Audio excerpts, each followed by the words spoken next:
Hi guys, let's get the cameras all. Okay, let's have a look. Why is that showing quite close up? Hang on a minute. Have I zoomed that in by mistake?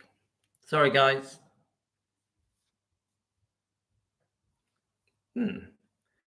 Let's just see how we're going to get this. Okay, let's just push this back a bit. Oh, I know why. It's on the... we're on the laptop. Right, okay. It's okay. We can go to the laptop. Let me just move that. So we're on a different camera, guys. Not a problem. Let's just push this further back. Turn this light off. Is that going to be too... Oh, that's too dark. We'll leave that on. Okay, we're setting up, guys. As you can see, we know what we're doing here. Okay, I think we're working. Hi, Linda. So I'm still following the Todd Slaughter situation. I still want to... Hi, Colin. I thought what I would do, guys, is I want to do a live stream about Red West, but I want to do it from the point of view of the interview that Todd Slaughter did. It looks to me like it was on the 3rd of November, 1999. Now, Red West, it's a hot topic. So let me just quickly introduce myself. Give people a chance to join us. We usually get quite a few in the evening. My name is Louis. I'm 57 years old. I was born in 1967. I am a lifelong Elvis fan. I'm also a fan of other groups, the Beatles.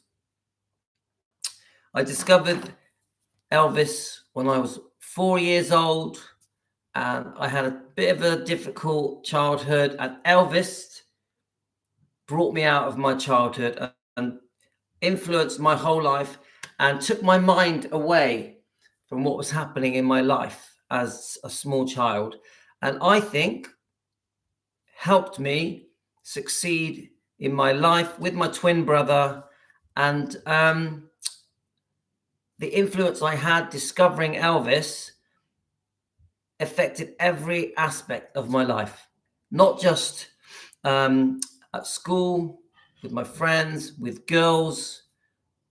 Obviously, when I got into my working life, I left school when I was 15 with my jobs. And then eventually I started in business with my twin brother, very young, 19 years old, running bars, restaurants, nightclubs, fish and chip shops, amusement arcades. So very young, we were thrown in to a business world. And we did start with nothing. We sold our cars to get into business. We took out a small bank loan to get into business. Now, where did we get this confidence at such a young age? I've always believed it was from Elvis. I've always believed it was from listening to his music, from watching his movies, from reading his magazines, and the way his music made me feel, wanting to be like Elvis, wanting to mimic Elvis, not just with having a quiff, but his charm, his style, the way he laughed, the way he smiled, how he dealt with people, how he spoke to people, his good manners, everything about Elvis, the way he walked, the way he acted, and his body language, his kindness, his generosity, just everything about Elvis influenced me at such a young age. I think it was 90% of the reason I had a successful life. Yeah, I worked hard. I really, really worked hard, but I enjoyed it. I enjoyed it. And my point is, guys, the reason I love defending Elvis Presley, because you may ask, why does Louis want to defend Elvis Presley? I owe him. I owe Elvis. I also feel that Elvis has helped the world. Elvis helped the world, and it still does today, even though many people don't realize it. Elvis changed the world.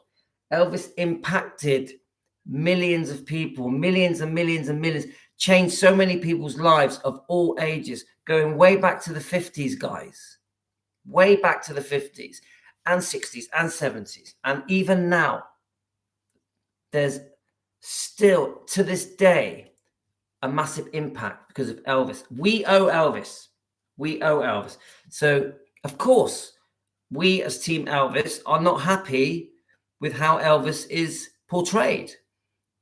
We're not happy with the Priscilla film. The Priscilla film, Sofia Coppola's version, the fake version, I call it the broken fairy tale, because I always say this, guys, this is a fake book. Nothing in this book is true. Everything in this book can be fake. Everything. There is not one thing written in this book that we know is true. Now, I'm not saying it's not true, but as far as we're concerned, Team Elvis, Elvis fans around the world, every single thing in this book may not be true. Everything. How many people are alive today that know what happened in this book is true or not? Whether it be in Germany, the 68 comeback, the Vegas years, the unfaithfulness of Priscilla with Steve Peck, the dance instructor, the Mike Stone. Well, we do know the Mike Stone stuff is true, because Mike Stone has been given recent interviews and admitted everything in detail. And Mike Stone has broken down the details of the affair where Priscilla sought out Mike Stone around 1971, maybe just before. She made a beeline for Mike Stone, and then there was no turning back. Once Priscilla made up her mind she wanted Mike Stone, it was happening. This very beautiful woman, very sexy woman that not many men were going to say no to Priscilla, and she knew it. She had a power within her. So my point is, guys, that we stand up to defend Elvis because we know that things like this have given a twisted narrative, a rewriting of history.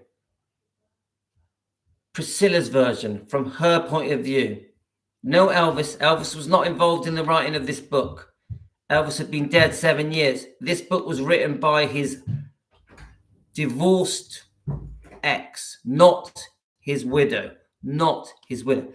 Priscilla was never a widow. When Priscilla demanded a divorce from Elvis around the end of 71, early 72, it was over. She was going to go skipping down the road with Mike Stone, with Lisa Marie at hand, and get as much money as she could. Now, I just want to make it clear, guys, I am not a Priscilla hate channel. I'm not that. I don't hate Priscilla. I'm not going to call her names. That's not my style. I'm here to expose the lies so we can get to the truth. We expose the lies so we can get to the truth. This is a lie. The Priscilla film by Sofia Coppola is a remake of this. In my opinion, for entertainment purposes, it is a lie. The Sofia Coppola film is a lie and portrayed Elvis badly. And we know that Lisa Marie did not want that film made. We also think, as Team Elvis, as Elvis fans, we believe that Lisa Marie secretly behind the scenes was arguing with her mother, Priscilla, to not be involved in this film because it portrayed her father in a bad light. We also believe that there's a possibility that Lisa Marie Presley was going to serve a lawsuit on her own mother to prevent the making of this film before she died. We can't prove it. We don't know it. It is just our opinion. Now, the other thing is, guys, is after Lisa Marie died, God rest her soul, because we also defend Lisa Marie, Priscilla still decided to go ahead and promote that film. And I don't like saying it because it's not my place to say it, but we don't feel as fans that Priscilla grieves, for the loss of Lisa Marie. We just don't feel it. We don't sense it. There's a disconnection between Priscilla and the fans. And because we love Lisa Marie so much, we don't understand it. Our attitude as Elvis fans, we love Elvis, we love Lisa Marie, we love Benjamin, we love the twins, we love Gladys. And our attitude is, how can you not show grief, even public grief, where there's millions of fans that are to this day grieving over the loss of Lisa Marie, and we miss her. We do miss her, don't we, guys? When I played that last song on the last live stream that we did for Todd Slaughter, and it brought it back to me. It was a beautiful song. It was a duet with Elvis and Lisa, and I just thought, oh my God. And it just brought Lisa Marie back to me. We don't just miss Elvis, we miss Lisa Marie. So anyway, our topic today, guys, is going to be Red West and Todd Slaughter's interview, and we're going to watch it together. Let me just read a quick comment. We have different accounts for sure. And if she was there when Elvis hit his head in 1967, she says she was. The other accounts say no. So I'd like to do a live stream on that, Amy, the issue, this incident, because a lot of you keep bringing that incident up about when he hit his head, but that's a separate thing. And then we've got, is it Lisa? Watched it when I got home from a doctor with 4-year-old grandson Carter, who is sick today. It was a great live. Oh, thank you, Lisa. Right, let's jump into the topic. It's late at night. Now, it's not good quality. The sound quality is very poor. But what I thought we could do with Red West, let me just, first of all, let's just quickly just speak about Red West. Thank you, Amy, very quickly. Now, I was a Red West fan. I'm not going to lie to you guys. My views on many of the people that were around Elvis have changed recently. 6 months ago, I had different views. I was a Red West fan. I didn't know many things that I should have known.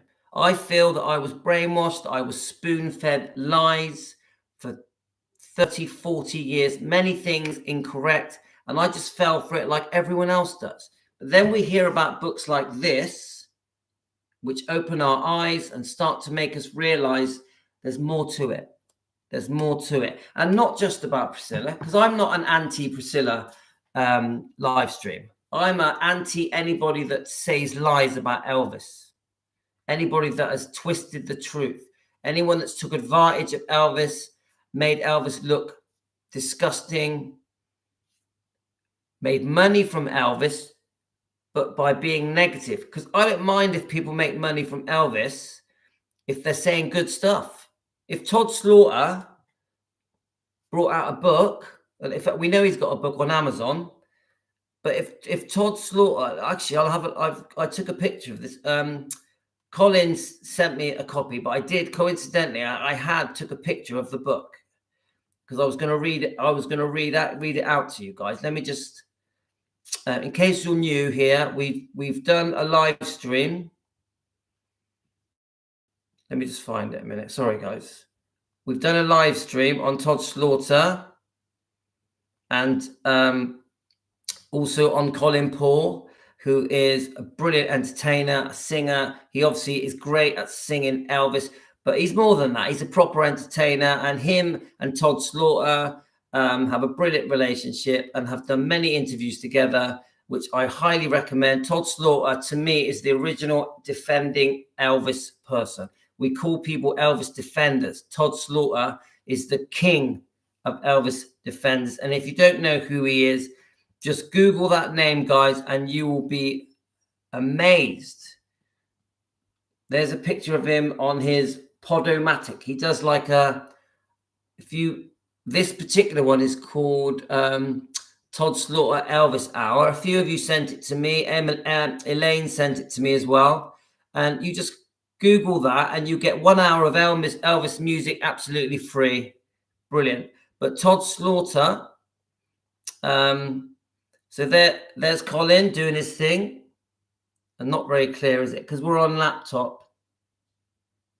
Sorry, Todd, not the best quality. Let's see if it tunes. Let's see if it focuses. A bit better, not much. There we go. So that's Colin doing his thing. But the point I'm trying to say is, guys, is that we give praise to Todd Slaughter and all the good work that he's done. And we did a live today, and it's got me thinking. I want to dig more deeper into what's happening. And I found this interview. A few of you sent it me with Red West. So I've lost my train of thought a bit with Red West, and we're going to do it, right? I think I've just changed the subject in the middle of my sentence then. But anyway, let's get it.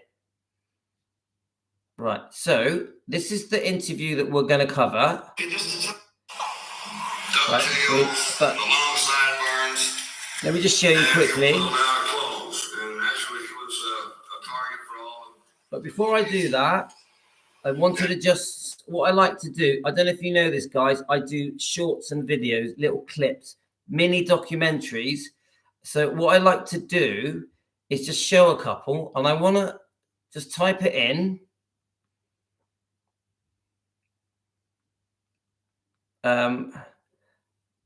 Just type it in and see what comes up. And I like to show you a few of these clips. They do tend to come up. If I put them on, they do tend to come up. Let's have a look. Now, how many of you guys are Red West fans? How many of you, like me, were brainwashed and you just believed all the good stuff, didn't know the bad stuff? How many of you have strong feelings about the book, Elvis, What Happened, that was released by Red West and Sonny West and Dave Hebler? How many of you think that book should never have been released? Did a lot of damage, really upset Elvis. Now, I'm not going to talk about the book tonight, but just how many of you believe that that was wrong?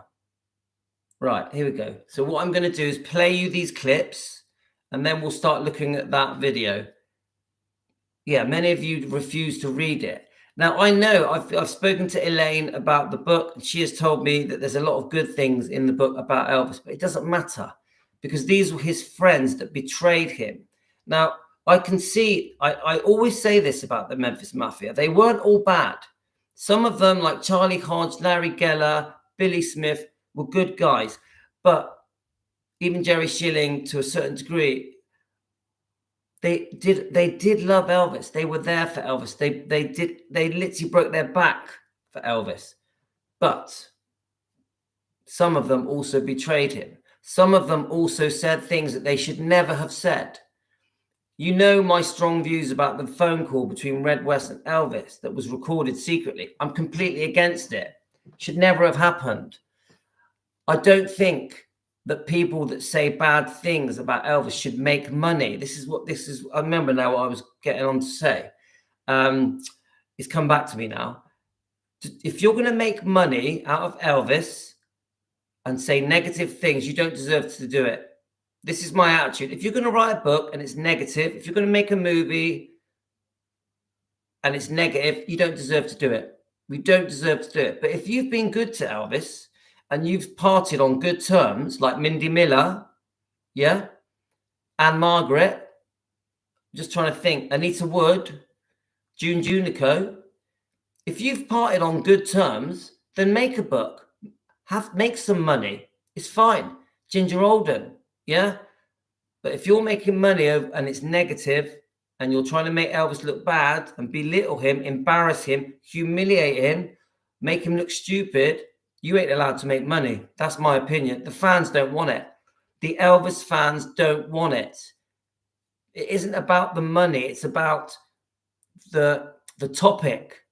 Elvis fans, I feel, are happy to spend their money with people that want to praise Elvis. They are happy. They are not happy with people making money that have made Elvis look bad. I'm going to play a few of these clips, then we're going to start going through that. When we got off of that tour, we were home a few days. His dad called everybody. He said, Vernon said, Red, we've got to cut back on some expenses here. We're spending too much money, and we're going to have to let some people go. I can't explain the feeling. I just felt empty after all these years, after all we've gone through. But I knew, I'd gone and come back. I knew I'd never go back. I knew this was it. It was over forever. I grew up with Elvis Presley. I grew up and became a middle-aged man with Elvis Presley. And then all of a sudden, it's over. I knew the drugs had him, and there was no turning back, and I felt sick. I'm going to write a book about my life story, and it, with Elvis. And in this book, I was going to try one more time to wake this idiot up. And he called me, and we discussed the book. We had a long conversation. It's on tape. And he said, well, do what you got to do, Red. And I did. When we got off of that, and let me just go back because I've got a few more clips here. And we have done live streams on that conversation. And I don't care what anyone says. A good friend does not record his mate secretly and then sell the conversation for money. Come on. No matter what the reasons. Some of you may say, oh, but, Vernon sacked them, Elvis sacked them at short notice. They had no money to feed their families. Rubbish. Rubbish. It was a betrayal. You don't record your friend secretly. You don't write a book about your friend in anger, in bitterness, to get revenge, and then lie and say that the reason you did it was to prevent them taking drugs. Elvis, I will always say this. I don't accept that Elvis was a druggie, a street druggie. Yeah, wanted to get off his face on coke and heroin. No, Elvis was a very sick man, an extremely sick man that needed over 40 tablets a day. Elvis's body had given up. Elvis had very, very serious chronic medical conditions. And Amy Collette, she has done a video on this with Presley Mania, with Rhonda, will clearly spell it out to you guys, the different chronic sicknesses that Elvis not only had inherited, maybe even genetically, maybe from his parents and grandparents. Elvis was also a sick child. He was a sick child. And maybe that explains why his twin was stillborn. I don't know. But the bottom line is Elvis needed his medication. Now, Elvis didn't look like a strung out druggie until he was all the way through his 20s and 30s, did he? Elvis looked great all the way through his 20s, all the way through his 30s. He started to look unwell and bloated towards the end of his 30s, and obviously in his 40s. And by then, the medication was doing damage. Elvis had serious chronic illnesses with his lungs, his liver, his colon. He had twisted colon. He had glaucoma. He had high blood pressure, hypertension. We could go on and on and on. Elvis had so many sicknesses. He was so desperate, in pain. He couldn't sleep. He didn't know how to relax. It was an uphill struggle, an uphill battle that he could never win. And he turned to his doctors for medication. And all the doctors could do was medicate him. They couldn't do anything else. Elvis was desperate. He thought he could fix himself with medication. He really believed that medication was going to be the thing that straightens him out. And it wasn't. It just made him sicker and sicker. But he had no choice because his body was letting him down. A desperate man who was overworked, who wanted to keep the fans happy, always put himself last. The fans came first, the staff, the Memphis Mafia. Always, Elvis came last. And to the last second, Elvis was trying to do the right thing, knowing he was seriously sick. Elvis knew how sick he was. Right, let's keep playing some more. After the publication of Red's book, Sonny West, Red's cousin and co-author, defends the tell-all book to reporters who question the motives of the friends and bodyguards. When we wrote this book, it was out of bitterness and hurt to start with. I tell you, when we were given 3 days notice by his father and a week's pay, after 16 years, 20 years, 2.5, 3 years with Dave, we all had families, and he wouldn't talk to us himself. He flew out of town, and he had his father do it. With Elvis's drug habit now in print, Sonny offers an explanation for the expose. What do you mean by that? And I said, maybe it will do some good for him, for the drug culture, for people to realize no one is out of reach of drugs, man. Here's a man that had it in the palm of his hand and started off with it that way, and the drugs took it away from him.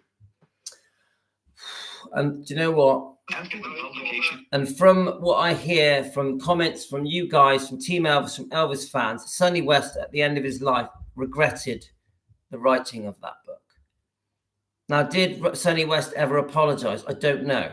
I know that Red West never regretted it, never apologized for it. Now, he would lose his temper with people when they brought the book up and asked him why he took money for the book, asked him why he didn't donate the profits of the book to charity. People are still very angry at the living person that was part of that book, Dave Hebler, Elvis's karate pal, bodyguard. And let's play another clip. Let's keep going. We ordered cheeseburger or whatever. At least two rednecks walk in. I'll never forget this. This little jerk walked in and said, "There's the son of bitches." Walked over and sit down at the counter and I said, "What the hell is he talking about?" And he saw this mud on the seat of Elvis's pants. After saying a few derogatory remarks, I'm sitting there listening to this stuff, trying to let it slide. But then he said, "Look at him. He's shitting in his pants. He's scared." I said, "That's it. Elvis helps me." No, I said, "That's it." I walked over. This little guy sitting at one of those little spinning stools. The other guy was standing here. And I said, "Man, something bothering you?" He said, "Yeah, you and your freaking friend over here, bud. I got something here in my pocket. Take care of both of them." Well, he reached in his pocket, and I hit him, and he spun around off that stool right on the floor. I got on top of him, and hit him a couple times, and then I felt something grab me, and I just automatically spun around and caught the other guy right on the chin. His head hit right between Elvis's feet. So, we hear Red West there boasting about being quite heavy-handed with someone. Now, remember, that's part of the reason that Elvis and Vernon were not happy. There had been, I think, potential lawsuits, or maybe there were lawsuits, where some of the bodyguards have been very heavy-handed with the fans, maybe even had broke someone's leg. Yeah, I don't know if that's true. Correct me if I'm right or wrong, guys. So these guys would get pushy. Yeah, would muscle them around. I think Vernon was a bit embarrassed how heavy-handed they got. This was part of the reason they lost their job. Obviously, there was financial reasons, and we don't know we don't know the truth. We don't know the whole story. Right, so let's try and say something good about Red West when he saved the bodyguards. But I will say this to you guys. Someone messaged me and told me that before Red West became friends with Elvis, the Red West was one of the bullies that picked on Elvis. We know that Elvis was picked on at school before he became a popular singer, and that, he dressed different. His hair was different. He was influenced by rhythm and blues and all that. So he had the cool swagger going on. Most of the guys back then had crew cuts. So Elvis having the quiff and the greased back hair and the collar up and the shoes, the cool shoes, the way Elvis dressed got attention, and he was bullied. And Red West was one of the bullies. Let's listen to it. What sealed our fate forever, I'm sure, it came in between classes. I went to the bathroom one day, and I saw these three guys, and Elvis back in the corner. Two of them were holding him. One guy had to sit at it. Elvis was different. He wore the long hair, and all of us had the crew cuts. Yeah. And I walked in, looked around, "What's going on, boys? We're going to cut a little hair off this boy here, I said, "He don't look like he wants it cut off to me." They said, "No, he don't, but we do." And I said, "Well, if you cut his, you got to cut mine. I ain't got too damn much up here to cut." And they looked at me to see if I was serious, and they saw that I was serious, but they let him go. Now, the story is these were football players. These were football players. These were just redneck dumbasses. So that's how they bonded, and it is said that Elvis never forgot Red's kindness, and it was The reason I liked Red West, I'll tell you why. It's really simple. I watched the Kurt Russell film. It shows the scene, doesn't it, where Red West goes into the toilets, I think at Hume's High, and defends Elvis, and they're about to cut his hair. And that won me over. Yeah. And then, so, you know, I believed this version of events, you know, the beautiful romance, the fake romance that really was a romance gone wrong. But anyway, I believed the fairy tale and that Elvis had been unfaithful and was taking drugs, and that's why everything went wrong in Elvis's life. That is generally the story, isn't it? Elvis meets Priscilla in Germany in the 50s. She moves to Graceland. They fall madly in love, have a baby. Elvis is unfaithful, takes drugs, they split up. That is what we're told. That is so far from the truth. So far from the truth. It is completely wrong. It is fake news. Forget fake Trump. Fake news. Forget Trump saying fake news. Fake Elvis news. That's what it is. Right, let's just have a look now. See if right, let's get that let's start playing some of that interview, otherwise we're not going to get around to it. Let's have a look. Okay. Right. So what we're going to do. One day, luckily, I walked in the boys' bathroom at Hume High School, and three guys were going to cut his hair, just, you know, make himself look big or make him feel big or whatever. And I intervened and stopped it, and I guess that stuck, because a couple of years later, after Elvis had his first record, he came over and asked me if I would like to go with him. I think it was Grenada, Mississippi or somewhere, and I went, and I was with him from then on, except for a couple of years in the Marine Corps or whatever. But Elvis and I were great friends. Some things happened that I hope we can dwell on the happier times at this get together, because they outweigh the bad times. And we had some good times, some great fun times, and in my opinion, there's nobody that will ever compare to Elvis. He was my good friend, and I'll always remember him as that. Let me just pause that. And I do believe that Red West loved Elvis. I truly believe it. Yeah. And I think Red West probably would have took a bullet for Elvis, would have died for him. It doesn't change what he did. I still say he betrayed him. I personally think a person that is 100% a loyal friend, someone that you truly trust, no way would they have written that book. No way. Anyway, let's keep going. It must be very difficult to walk in the shadow of someone that is so loved, so adored, so worshipped. Was there ever a time when you felt, I wish that could have been me? Or were you happy to be in the shadows, so to speak? Anybody that I've heard people say, well, I wouldn't trade places with him for the world. Bull. Anybody would, what he had, the adoration and the money. That's what life is about. I imagine everybody here would like to reach that plateau or have what he had, and to say no, I wouldn't trade places with him. That's a hard statement to make, because he had it all, except he didn't have the privacy that he should have had. That's the main thing that happened to Elvis. He was a prisoner of his own, career. Was being a prisoner sort of counteractive to what Elvis could have actually done? Do you think he was too frightened, or was it instilled in him to be so protected and protective that he dare not go out into the general public? Well, no, he tried it. Even in Las Vegas, where people like Frank Sinatra, many of the stars, Sammy Davis, they could go out and pretty well mingle. They could go down if they wanted to gamble or whatever. People didn't bother them too much. But Elvis tried it once, and the whole the casino, when he's here, everybody stopped playing and came around just to watch and see what he's doing. And he could not get out and do what most people do.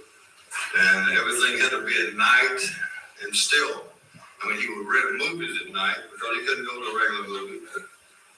But still, the gate was always crowded with fans, and they would follow, and they would be at the movie when it was over. And it was constantly always trying to find different ways to go places, but he didn't want to hurt anybody's feelings, but he did wish he had a little more privacy. Always, because you never knew, even back in the early days, we had our problems. Later on, it got to be a real problem because the threat became bigger. Well, you know what happened to John Lennon? Well, this could have happened to Elvis much earlier. In fact, there were threats. We try to keep it under wraps because there are people out there that copycats that will do it. But we were getting threats in the later years. We didn't. We took them all seriously. Everybody was on edge. In fact, one night in Las Vegas, we got one before he went on stage, and even the management said, "You don't have to go on stage tonight because this looks real." He said, "Well, I'm not going to stop the show because of some so-and-so, making a threat." But the lights were up in the audience more. The curtains were closer. My cousin Sonny and I were a lot closer. And that was one of the strangest feelings I've ever had, because when when he did his last song, he went down into a very low karate stance to make a small target. And Sonny and I come rushing out and stood in front of him, and we're standing there waiting for whatever was coming. And it was a strange feeling, but that's what we were going through toward the end. So a lot of things were happening that people don't know about. Were you frightened? Were you frightened? Yes. Was Elvis frightened? Yes. But he did his show. He said, "I'm not going to be bullied by some idiot like that, And we're watching every move, everything that moved in the audience. And sometimes we overreacted on other occasions, maybe. But in the end, I'd rather overreact than not be there on time. But were you permanently? Let me just pause it so I can jump in now and then. Obviously, you guys, I'm reading all your comments. I actually think tonight, guys, you're actually being quite kind. I'm listening to all the different things. Obviously Elaine and Diana and a couple of the others. Now, I have very mixed feelings about different members of the Memphis Mafia. I'm still learning. Now, with Red West, I completely understand, like Elaine saying that she's grateful that the guys and Red West protected Elvis. They did. They did protect Elvis. I'm not going to take that away from them. They had a brilliant friendship. They grew up together, especially Red. He was there in the 50s. And they were good pals, proper pals, yeah? Had the best times ever. They were all up to no good, let's face it. They were all being unfaithful. Some of the Memphis Mafia were taking much more serious drugs. Elvis tended to take the things that were for medication purposes. But yes, he took sleeping tablets. He took sedatives. He took uppers. Elvis was no angel. But my point is this. No matter what you guys say, whether you support the Memphis Mafia and Red West, or whether you are completely against them, you will never convince me, Louis, at home in his lounge, that writing a book about your mate is okay. Never. And I just turn the tables, guys. Let's turn the tables. You're a famous celebrity, male or female, and your best mate writes a book and tells the world about your secrets. Your secrets. How would you feel? How would you feel? Whether or not it was for money, forget the money. Your best friend has written a book about you, telling your secrets. We've all got secrets, guys. We've all got secrets. And your best friend is going to write a book, and that book is going to be a bestseller around the world. Over 3 million copies on the first release. Is that okay? No, it ain't okay, guys. So no matter what you guys think, it was betrayal, it was wrong, should never have happened. Now, should we forgive? Yeah, I'm a massive believer in forgiveness, of course. And I could see some of your comments are, I feel sorry for them. I feel sorry for Red West. I feel sorry for Sunny. Yeah, we feel sorry for them. I'm not a cold-hearted person. I do feel sorry for the guys. I feel sorry for Dave Hebler. Elaine's got a good point. Elaine has a good point. He's an old man now, isn't he? 80, I can't remember, was it 87? He's had hate for over 40 years, 47 years. He's still getting hate today. I don't wish that on anyone. I don't wish hate on people. We should forgive them. But it doesn't change that it happened. It doesn't change. Elvis was betrayed by his close friends, 3 of them. I also feel that some of the Memphis Mafia have said things about Elvis that didn't need to be said. Didn't need to be said. You don't have to go into gory detail about your mate to make money on interviews again and again and again. I could bring up Priscilla and say the same thing, couldn't I? Couldn't I? Priscilla has said loads of good things about Elvis, millions of good things, but she also has said the bad things. No, I don't accept it. Now, do we forgive them? I think we should. But it doesn't mean that it never happened. It doesn't cancel out the betrayal. It did happen. Yes, let's be nice. But it happened, guys. No one's going to make any excuses to make it sound to me like it was okay. Be hyped up when you're always on edge, expecting the worst. Always. Especially, after these things start going on. We're aware, we saw what's happened to people, by not being prepared or not thinking things had happened. So we were always ready as we could be. Let's go back to the early days. When did you first talk to Elvis about him being signed up by Colonel Parker? Were you aware what was going on at that time? No, not really. No, I had nothing to do with. I was just along. I was having a good time, and I saw that the colonel had a lot more influence and a lot more experience in that field than the people who handled Elvis before. So things immediately started. Immediately he went to RCA.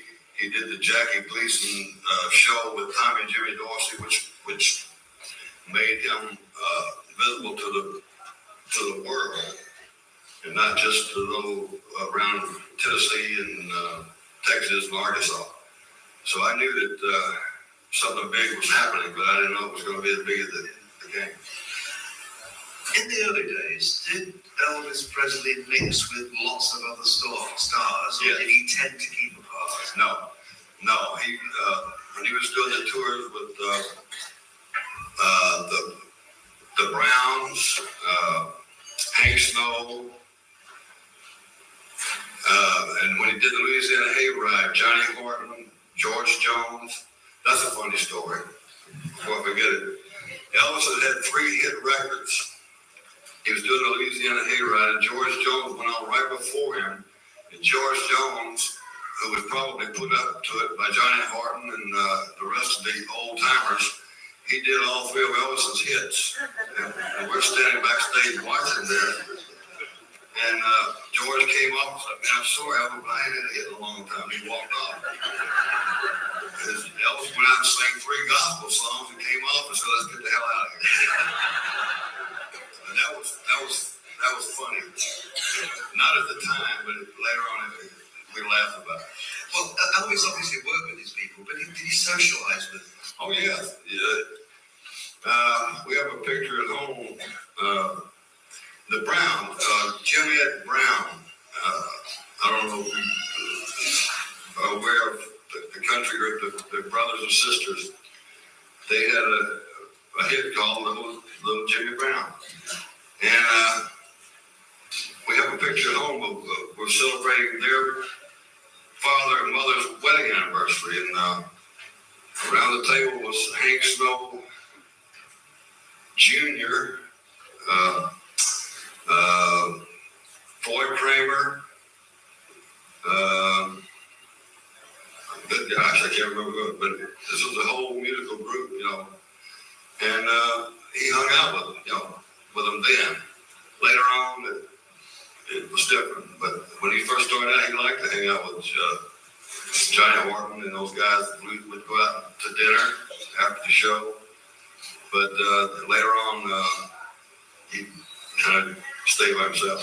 Was there a time when you thought that Elvis made a conscious decision that he couldn't go out anymore?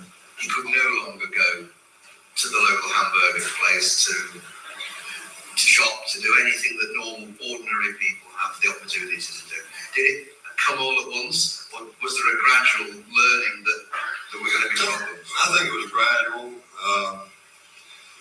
When he started making the movies, it became even more evident, you know, because it became more of a visual thing that people probably hadn't seen it.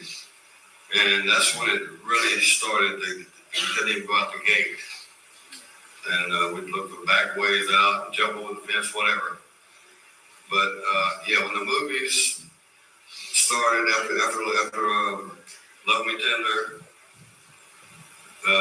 it became pretty hard to go out into public. Do you think that you personally wouldn't have gotten into the movie industry had it not been for knowing Elvis Presley, not being associated with Elvis, or was that a way in your life that you personally wanted to go? That's what I always wanted to do, but no, I would never have made it probably without knowing him, because the people I met with him are the ones who helped me get into it. Well, I came back early from Germany and went directly to Hollywood. It's what I always wanted to do. But knowing him opened doors that would never have been open. So Nick Adams, I don't know if you remember Nick Adams, did a series called The Rebel. He was a friend of Elvis's, and I went to Hollywood and met him. He helped me get into the first door. And then Robert Conrad, who did Hawaii and I want to try and move it forward because we haven't got that much long left. I wanted to get to the bit where he's questioned. I just want you guys to know that this is Todd Slaughter's interview. I think it's 1999. I think it was November. Now, we have done a live stream today with Todd Slaughter, trying to talk about his life, how Todd Slaughter went to America. He's obviously the president of the Elvis Presley fan club in the UK, a very, very well-known, famous fan club all the way through the 70s. And it's well known that he was one of the last people to be publicly filmed together with Elvis. And also one of the first people to go to a tour around Graceland with Colonel Tom Parker. So he's a very interesting guy. And we did well over an hour live stream today with the help of Colin, who is a singer, an entertainer, an Elvis singer, best friends with Todd. They do shows together. They've done interviews together, talking about Todd's experiences when he met Elvis. I think he went over to America twice to meet Elvis. But Todd has had a very interesting life. He has written a book that is on Amazon, which to me looks very good. I read the reviews of the book. So I'm just here to quickly just give Todd a shout. Todd Slaughter. If you look him up on YouTube, he has a YouTube channel that also that is called Todd Slaughter's Life Tales of the Unexpected. I think it's Todd Slaughter's, and one of them says Todd Slaughter's Elvis Tales of the Unexpected. Look him up, guys. Todd Slaughter. Highly recommend you subscribe to his channel. And I just find him fascinating. And to me, I keep saying it, he is the original Elvis defender. He is the original defending Elvis Presley. He has defended Elvis Presley for over 50 years. You imagine that, this man, and the interviews that I played in the last live stream clearly show this. So I just want to give him a shout because we are playing his video as well. And I just want you guys to know I have a lot of respect for Todd Slaughter, a lot of respect. Let's see if we can get to the questioning, right? Where I think. Things like that, stupid little things. Let's see what happens, yeah? But they were fun. I mean, some of the things were crazy. Bill Black was one of the craziest guys I ever met, the bass player. And we had some good times on the road in those early days. And they far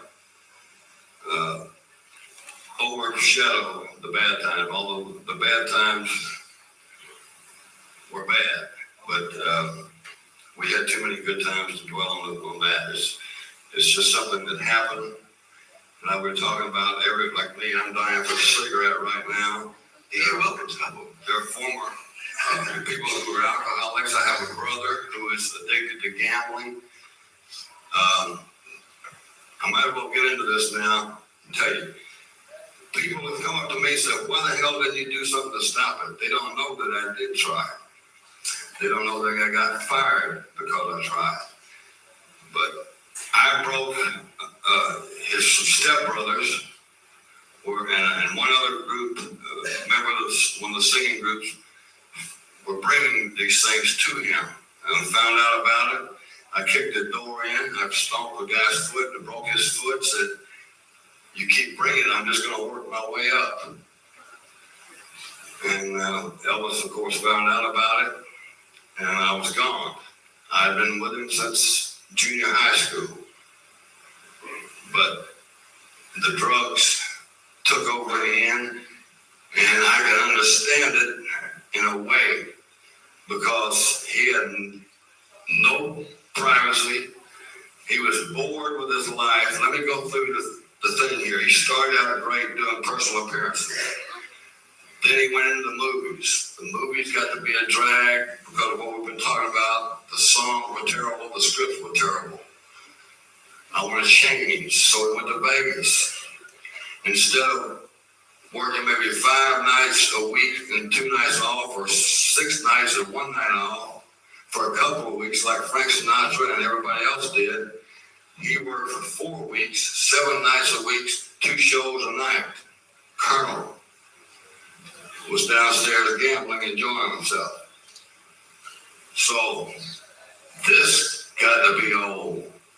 Okay, I want to go back to the road. I want out of this. The movie's got to be a drag. This is going to be a drag. I want to get back in front of the audience around the country, the world. Okay. Colonel started booking him in the same towns. Each tour would hit Roanoke, Virginia, would hit so-and-so and so-and-so. Atlanta, Georgia. He wanted to come here.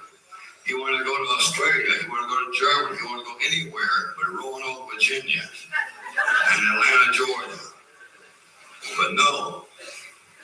And why the Colonel did that, we found out. I asked the Colonel, why can't we tour Europe? Why can't we go to Australia? Can't have security. Can't have security. We didn't know he was an illegal alien, and he could not go outside. I wonder why he never came to Germany when we were there. He always sent other people there. He never came. He never left the USA. Once he got there, he never left. And that hurt Elvis.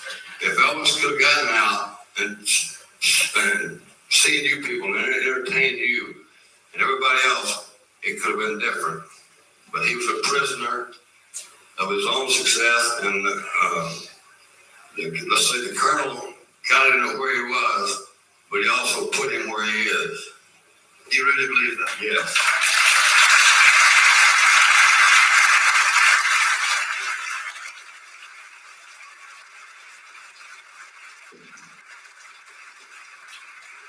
Anybody got an ashtray? Don't throw.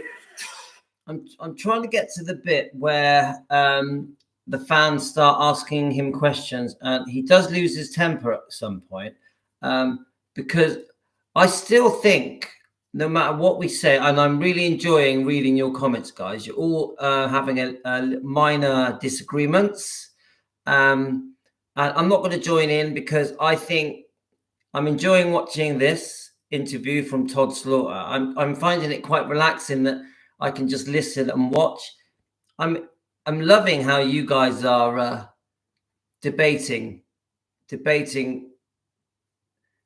and I just prefer to let you guys to sort of thrash it out. It's very interesting, actually, and you all put very good arguments. You put your case forward, all of you, and you are all saying excellent things. But I think this time I'm going to leave you guys to it. In a few moments, I'm going to put some questions over to you. But I have had some questions here that there are a combination of questions that I guess have already been discussed. But let me ask you a question here. Tony Curtis once said that kissing Marilyn Monroe was like kissing Hitler. Did Elvis Presley ever kiss Marilyn Monroe? No. Did you? No. That's the one you missed. That is funny. From B. Davis, the lady that asked the first question, there's another question that obviously you're very well aware of because you've been involved in it. A recent release from RCA has been the album Private Elvis, and I know that most of the tapes, if not all of them, were supplied by you to Ernest Jorgensen. Is there more material, or does he now have it all? I don't believe, unless there's something up in my attic, I've got a couple of tapes up there that I need to listen to, but I don't think there's anything else out there at all. I think these home recordings was the end of it, but I can't think of anything else laying around that they can come out with. Anything else in the attic? I really like attics. I'm a fetish of attics. This is a poignant question. Everybody looks back at their life. This is from Margaret Smith. She said, is there any if only for you? Is there anything that you think, if only, in connection with Elvis? Of course, there's always that question, if only, but then like I said a while ago, when you think back, I did, as far as at the end, I did as much as I could. But yeah, there's a lot of things I can't put my finger on, but I'm sure there's a lot of things that I would say if only this, things could have been different, but I don't know anything else we could have done at the end. We did all we could. You, during your lifetime, have worked with an awful lot of stars. I'm going to try and... You know, Robert,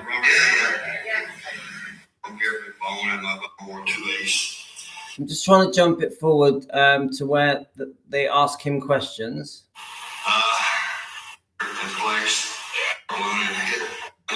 King Creole would have made a mess. Just kind of change the showroom and come over and Elvis. Anybody that wants to ask a question?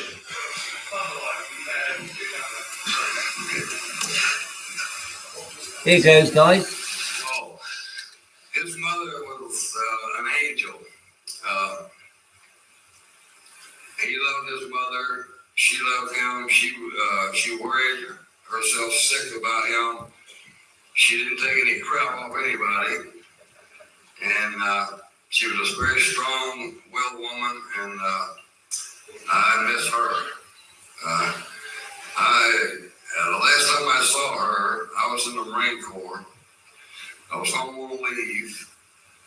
Elvis was making King Creole. And I went by Grayson to see her and Vernon.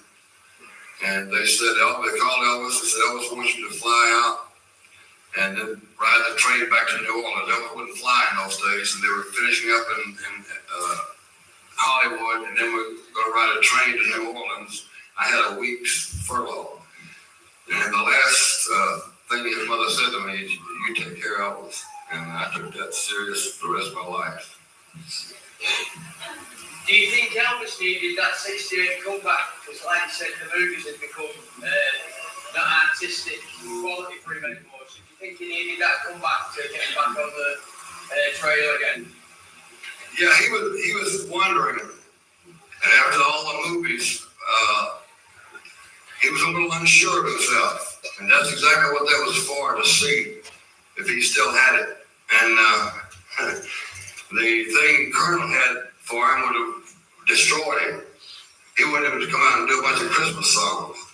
And Elvis said, the hell with that, I'm doing this. So, yeah, that was his test in the waters.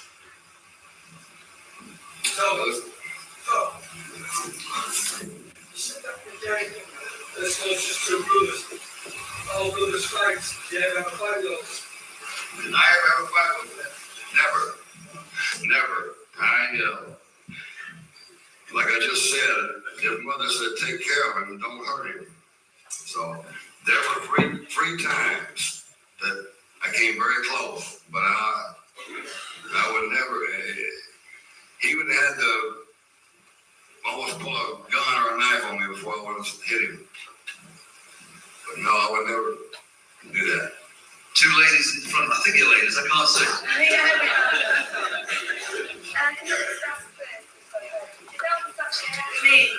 Me, Barrow, and Loretta by the chance, never any photographs anywhere, like you know.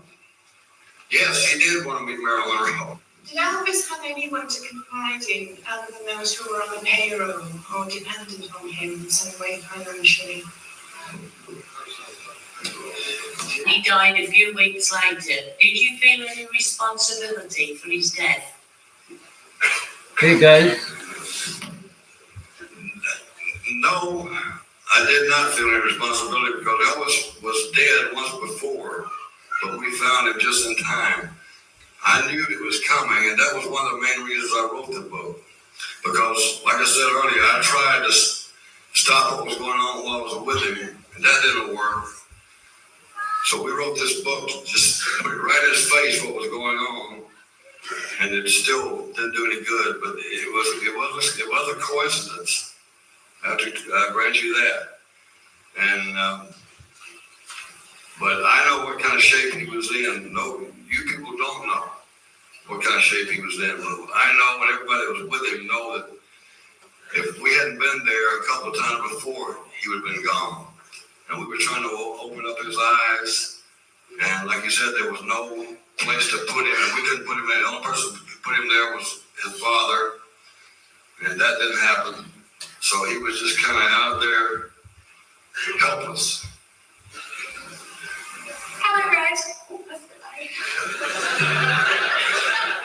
Are you well? Are you well? Am I well? Yeah. Yes. Jolly good. When was the last time you spoke to Elvis and was on good terms? Last time I spoke to Elvis was when he called me, when he knew the book was being written. And that was, in fact, that conversation was in the book. And he called me to see how I was doing, but I think he was a little nervous about what was in the book. We had a long conversation, and that's the last time I spoke to him. Do you have any regrets writing the book? I think I just answered that question.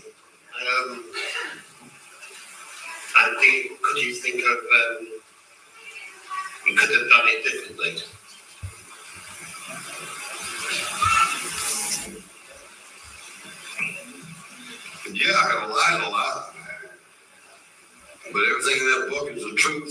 I don't know if you read the book, but did anybody see the good things in that book? 90% of that book was the positive thing, but you got to cover it all. One thing about these other books, they're a bunch of bullshit. I have a question. Where were you when Elvis died? I was in the middle of an episode of Black Sheep Squad called The 200-Pound Gorilla. It was about me.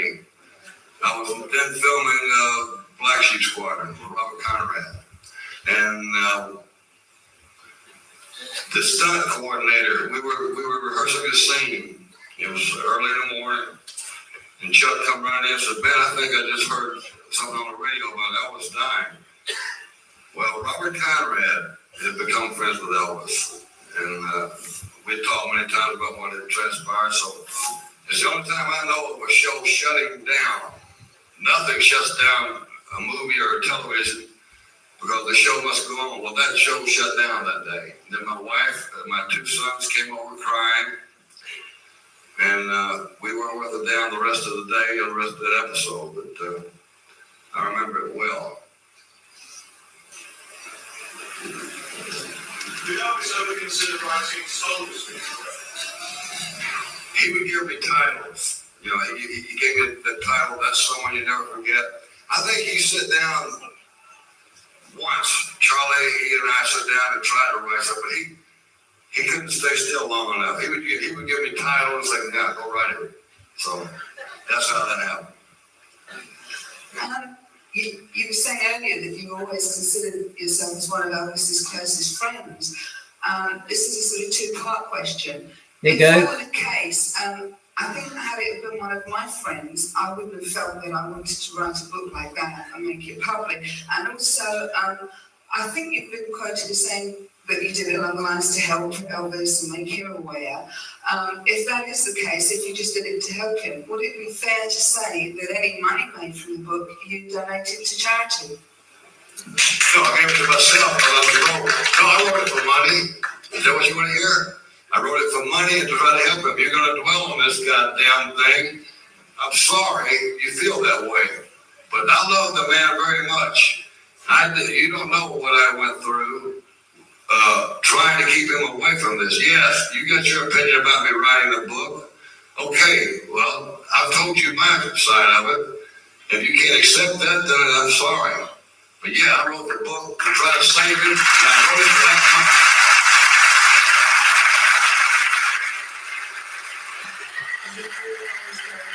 Right, well, that was the bit I was waiting for. I can't stay much longer, but I'm going to rewind that and play it again. So one thing I did pick up on there was because people obviously say that when they were sacked, they had no jobs, no way to feed their family, that the way they were sacked at short notice from Vernon was very unfair because it left them skint. Yeah, but he's just said that he was working on a film set, making a movie when he found out that Elvis had passed. Now, the book was released, as far as I know, 2 weeks before Elvis died. So I know that the book was probably written quite a while before then, but he was working. Red West had a job. He was making movies.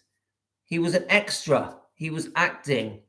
So I don't think those three guys, when they lost their jobs, couldn't get a job. I really believe that all three of them fell into jobs quite easily. All three of them, because why wouldn't they? The type of job they did was quite skilled. They were bodyguards. They were assistants to celebrities. They were part-time stuntmen. They were doing small movie roles, extras on movie sets. Those guys were very employable. So I won't accept. I understand it was written in 76. I get that. But I don't believe that those guys were jobless and penniless when they lost their jobs. I think quite quickly they moved on and had plenty of money to feed their families. That's what I believe. That's my opinion. So I'm going to play that bit because I do think Red West gets defensive. I do. I do think that the truth hurts him a bit. It bugs him. And I actually think the way he lashes out and speaks to the fan, who's just an audience member, it's a little bit rude. So, because he's there for questions and answers. So, just my opinion, guys. Let me see if I can just go back a bit. Let's have a look. You feel that way, but not. You're aware, if that is considered yourself as one of Elvis's closest friends, this is a sort of two-part question. If that were the case, I think had it been one of my friends, I wouldn't have felt that I wanted to write a book like that and make it public. And also, I think you've been quoted as saying that you did it along the lines to help Elvis and make him aware. If that is the case, if you just did it to help him, would it be fair to say that any money made from the book you donated to charity? No, I gave it to myself. I wrote it for money. Is that what you want to hear? I wrote it for money and to try to help him. You're going to dwell on this goddamn thing. I'm sorry you feel that way, but I love the man very much. I do. You don't know what I went through trying to keep him away from this. Yes, you got your opinion about me writing a book. Okay, well, I've told you my side of it. If you can't accept that, then I'm sorry. But yeah, I wrote the book to try to save him, and I wrote it for that money.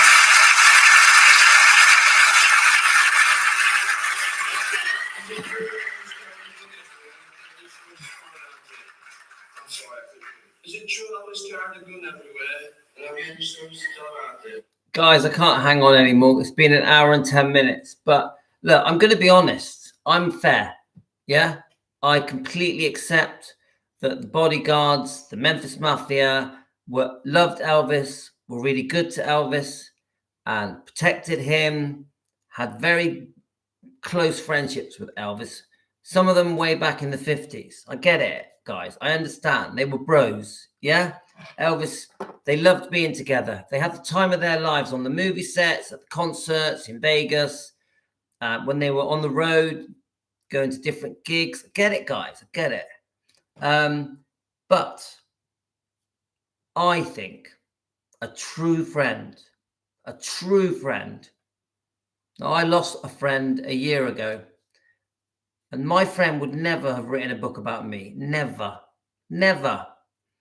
That was a betrayal. Now, do I think they should be forgiven? Yeah, I do. I do think they should be forgiven. I think, come on, it's been decades, over 40 years. We have to let it go, and we need to just... We're human beings. They're humans. They went through a tough time. They had some ups and downs, extreme ups and downs.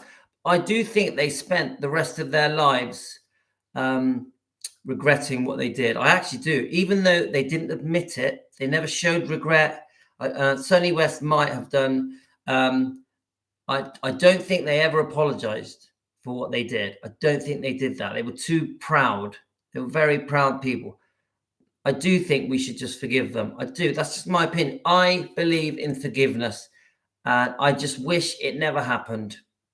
We shouldn't be able to buy that book. And I understand, guys, that there's a lot of good things in the book. Many of us haven't read it. I've only read 3 chapters of that book. But I shouldn't be able to hold that book in my hand. Yeah? And I will always say, you do not write a book about your mate for money. Ever. Full stop. But come on, let's forgive them. Let's forgive them. Let's see the good and the bad. All right, guys, I'm going to have to go. So it's been great. I've had a real easy night tonight. We just played Todd Slaughter's brilliant interview. I know the quality is not great, but that is a great interview. And even the questions from the audience are very interesting. I never played all of it. I'd like to have played all of it. I'm going to now, when we go off air, I'm going to listen to the rest of it. It's a brilliant interview. It's very, very interesting. Red West is very, very interesting. Very interesting. I'm intrigued by him. So good night, everyone. Thanks a lot. Thanks to every single person that has joined us. Every single one of you. I've loved listening to you guys debate and comment to each other and have a few arguments. It's been really interesting. Great arguments, guys. Loved it. Really interesting. You've given me a great night. Thank you very much. All the best to you. Take care, guys. Team Elvis, taking care of business.